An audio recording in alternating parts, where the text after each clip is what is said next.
The Venezuelan government has announced that it will request the support of the international community to enable communication mechanisms with the Colombian government in order to coordinate border issues.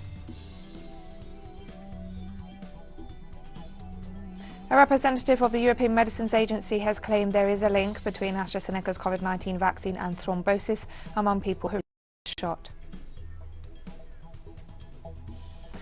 According to several sources, the talks that kicked off in the Austrian capital this Tuesday, seeking a return to the 2015 Iran nuclear deal, saw positive developments.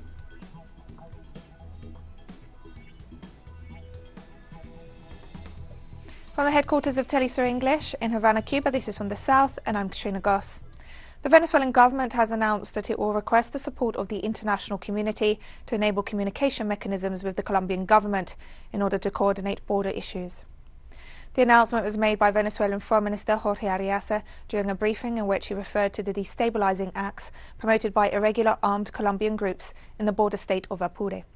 The diplomat stated that he would appeal to the good offices of the government of Mexico in its capacity as president pro tempore of the Community of Latin American and Caribbean States to facilitate communication between Caracas and Bogota.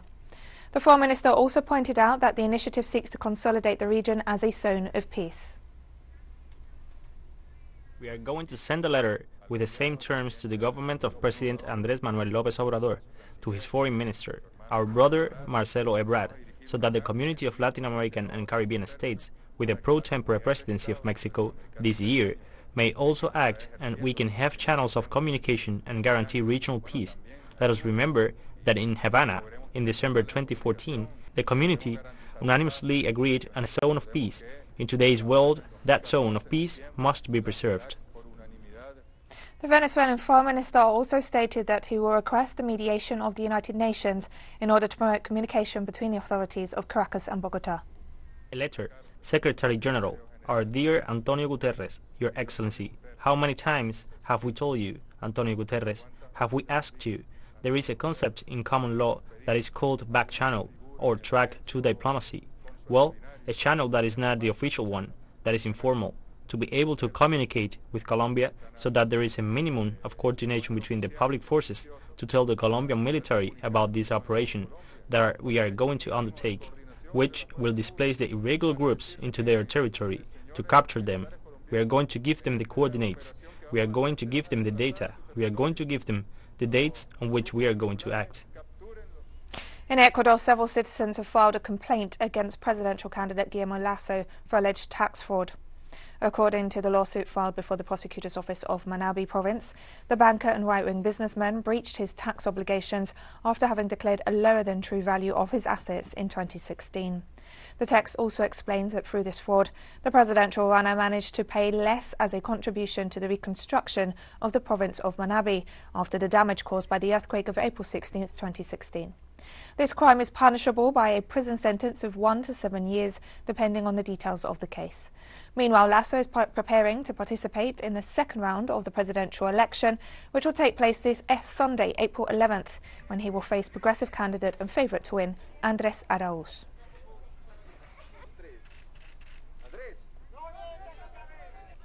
And staying in Ecuador, the electoral campaign ahead of the presidential runoff to be held on Sunday is in its final stage in the midst of a state of emergency in 8 provinces due to the increase in COVID-19 cases. Campaign activities must end on Thursday. After that, a 48-hour electoral silence period begins before Ecuadorians take to the polls. The presidential race is led by the candidate for the Union for Hope coalition, Andrés Araúz, who is leading by 7 points according to polls, against right-wing businessman and banker Guillermo Lasso of the Creating Opportunities Party.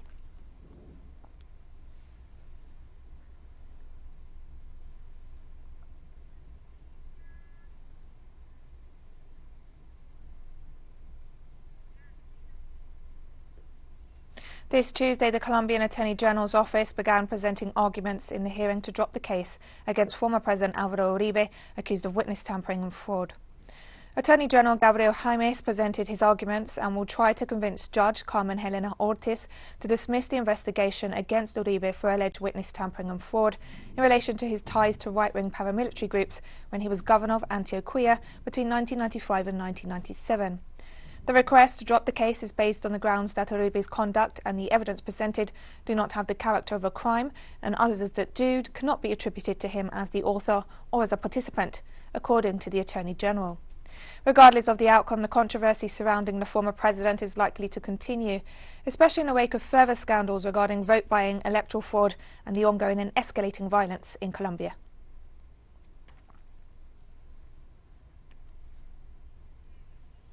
In Honduras, the trial against the alleged mastermind behind the murder of social leader and environmentalist Berta Caceres on March 2, 2016 begins this Tuesday. Spokesperson for the Honduran judiciary, Melvin Duarte, informed that the court will hear the case until April 30th.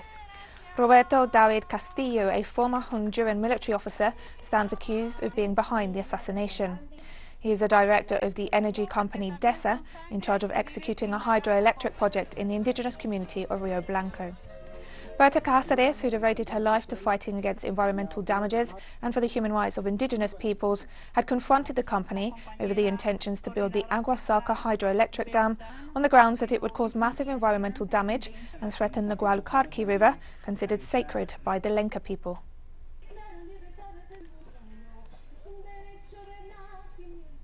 In the United States, the Minneapolis police chief testified on Monday that former police officer Derek Chauvin violated departmental policy by kneeling on George Floyd's neck and keeping him pinned down after he had stopped resisting and was in distress. Medaria Arredondo, the city's first black police chief, fired Chauvin and 3 other officers the day after Floyd's death last May, and in June called it murder. The police chief said that Chauvin's manoeuvres to subdue Floyd were not part of police training in any way, shape or form, nor did they form part of the police ethic or values.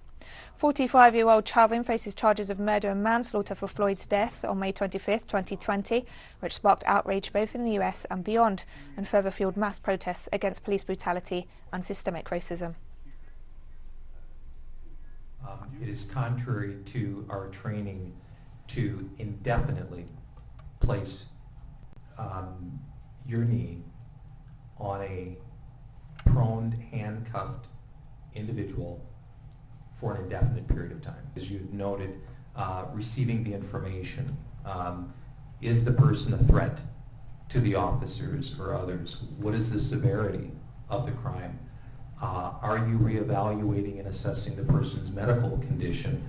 So all of that critical thinking, that's really key for me in terms of why I vehemently disagree that that was the appropriate use of force for that situation on May 25th.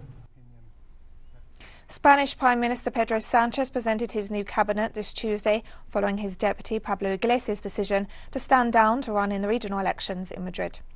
The Prime Minister's ruling coalition appointed women to all 4 top positions as deputies, including Economy Minister Nadia Calviño, who was promoted to the number 3 cabinet position to replace Pablo Iglesias, founder and leader of the United We Can party.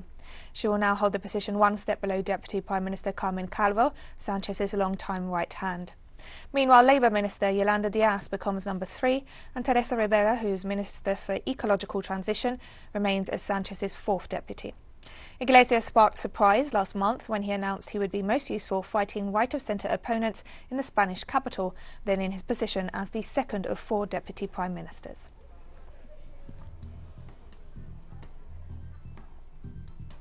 And we'll be right back after this very short break, so don't go away.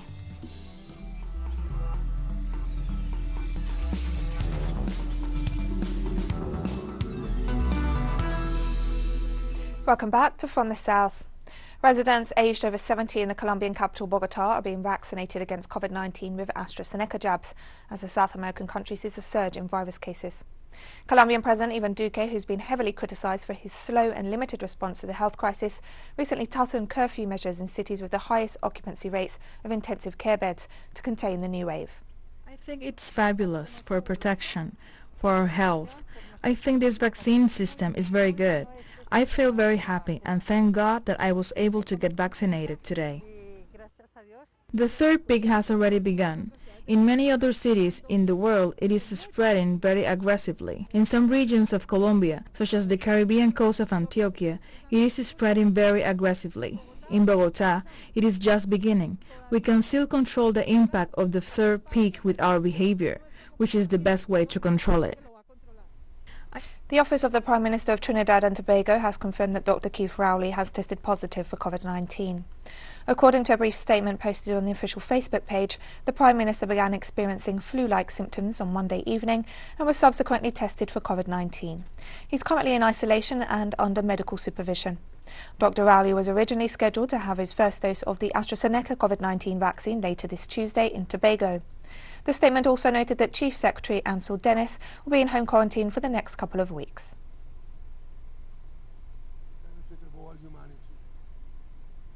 In the United States, the western state of California plans to lift most coronavirus restrictions on businesses and workplaces by June 15th.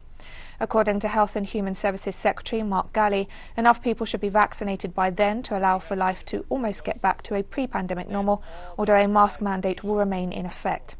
Health authorities are still cautious and said that California will reopen more widely in mid-June only if vaccine supply remains sufficient and hospitalization rates remain stable and low. The announcement comes as states across the country have lifted restrictions as more people get vaccinated.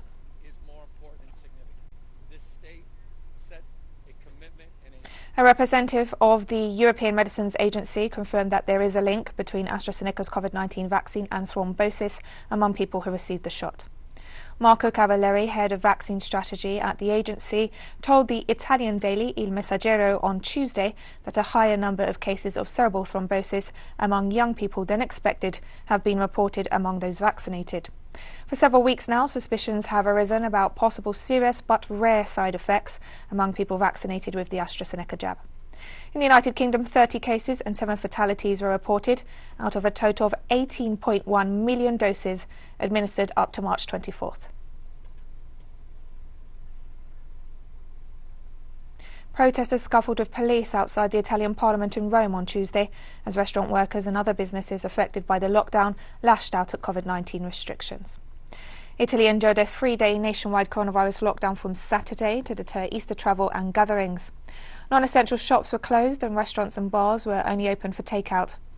Protesters say they're struggling to survive as antivirus restrictions force their businesses to remain closed. To date, the country has registered more than 3.6 million infections and nearly 112,000 deaths, making it the 4th hardest hit nation in Europe.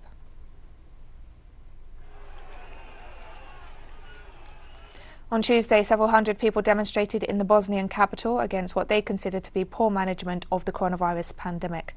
The country is facing a 3rd wave of COVID-19 and the number of deaths is rising sharply. Since the beginning of the epidemic, no political party has presented a plan to fight the pandemic. No one can be absolved of responsibility anymore. We don't care which jersey, which party, we demand responsible political leaders. I came to ask for vaccines for my people. The vaccines that we don't have access to because of our government. Nothing has been done since the beginning of the coronavirus epidemic, which was more than a year ago. The Indian capital on Tuesday imposed an immediate night curfew, a day after the nation posted a record coronavirus surge of over 100,000 new cases reported in 24 hours. Alarm has grown as cases continue to rise, with the country's financial hub, Mumbai, also introducing similar restrictions.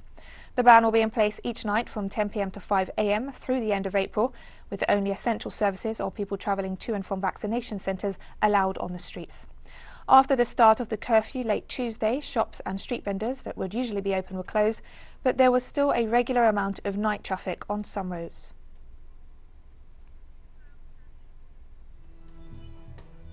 And we have more stories coming up after this final short break, so stay with us.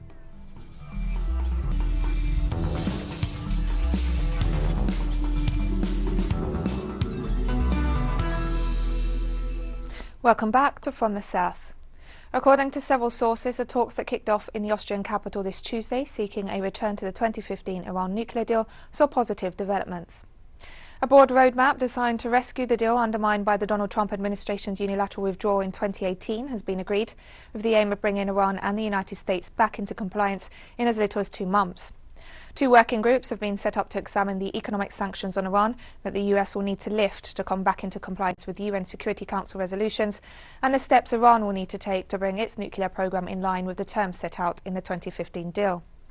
Russian Ambassador to Vienna Mikhail Ulyanov hailed the outcome of the preliminary talks as successful. Political Director of the European Union's Foreign Service, Enrique Mora, said the meeting had been constructive, adding that there had been unity and an ambition for a joint diplomatic process. A further meeting between diplomats is expected on Friday.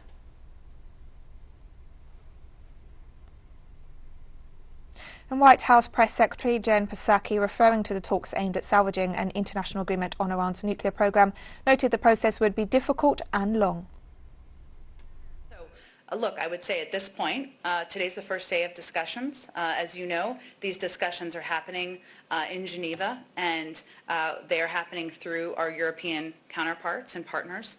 We expect them to have difficult portions. We expect this to be a long process, and we continue to believe that a diplomatic path is the right path forward, and there are benefits to all sides. When the Trump administration pulled out of the joint plan of action, what they left us with is a far decreased visibility of Iran's nuclear capability, of inspections at their sites, of an understanding of how close they were to acquiring a nuclear weapon. That's not in anyone's interest, certainly not the American people.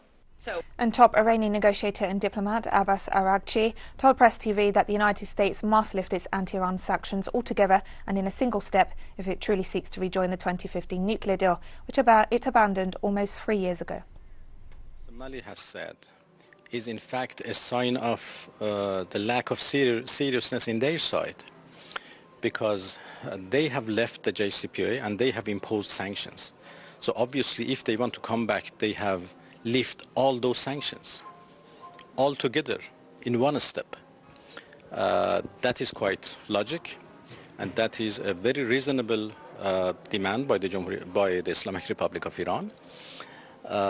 We only go back to full compliance when the US has lifted all sanctions imposed or reimposed or relabeled after January 2017 and has verified by the Islamic Republic of Iran. Then we would go for full compliance. This Tuesday, 10 officials were indicted in Iran over the 2020 shootdown of a Ukrainian passenger plane that killed 176 people. Ukrainian International Airlines Flight 732, bound for Kiev from Tehran, was shot down by 2 missiles shortly after takeoff on the morning of January 8, 2020. The incident sparked huge controversy as Ukraine voiced its suspicions that the downing was not accidental. In preliminary reports on the disaster last year, Iranian authorities blamed an air defense operator who they said mistook the plane for a United States cruise missile. On Tuesday, Indonesian authorities admitted errors in the announced death toll from the floods that hit the south of the country and reported a lower provisional balance of 86 dead and 98 missing. A communications director of the Disaster Management Agency blamed the inaccurate figures on errors in listing as dead several people who in fact remained unaccounted for. The earlier death toll was 126. Residents of over a dozen Indonesian villages were on Tuesday assessing the damage after the weekend flash floods. Thousands of homes have been damaged and thousands of people displaced by the disaster, which could continue to worsen with the cyclone that caused the floods expected to continue affecting the region for several days. In Myanmar, protesters against the military junta on Tuesday painted several streets of Yangon, the country's most populous city, red to symbolize the bloodshed by the security forces since the military takeover of February 1st. Protesters covered some sidewalks and roads in the former capital with red paint and left red marks with their hands on the walls of some structures, such as bus shelters. According to the Association for the Assistance of Political Prisoners, in addition to the 570 people killed by the security forces crackdown, over 2,700 have been detained and search warrants have been issued for over 400 others. In Nigeria, gunmen stormed a prison in the southeastern Imo state and freed an unspecified number of inmates before setting the correctional facility ablaze in the early hours of Monday. The gunmen also destroyed the State Police Command headquarters in Owerri, the capital city of the state, and burnt almost all the vehicles parked at the command headquarters, according to an eyewitness. The gunmen only spared the anti-kidnapping unit of the Criminal Investigation Department. No group has claimed responsibility for the attack so far. President Muhammadu Buhari called the attack an act of terrorism and urged security forces to capture the assailants and the escaped detainees. Imo State is part of a region that has long been a hotbed for separatist groups and where tensions between federal authorities and the indigenous Igbo population are often high.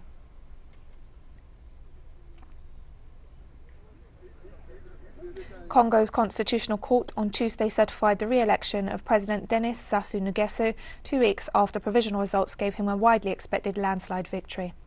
Rejecting an appeal by the opposition, court president Agosti Iloki said Sasuna is declared elected with 88.4% of the vote. The March 21st election was boycotted by the main opposition party and overshadowed by the death from COVID of the president's closest rival, Guy Brice Parfait Kulelas, who only managed to secure 7.84% of the vote. And we've come to the end of this news brief. Remember, you can find these and many other stories on our website at telesurenglish.net. You can also follow us on social media. We're on Facebook, Twitter, Instagram and Telegram. For teleSUR English, I'm Katrina Goss, and thank you for watching.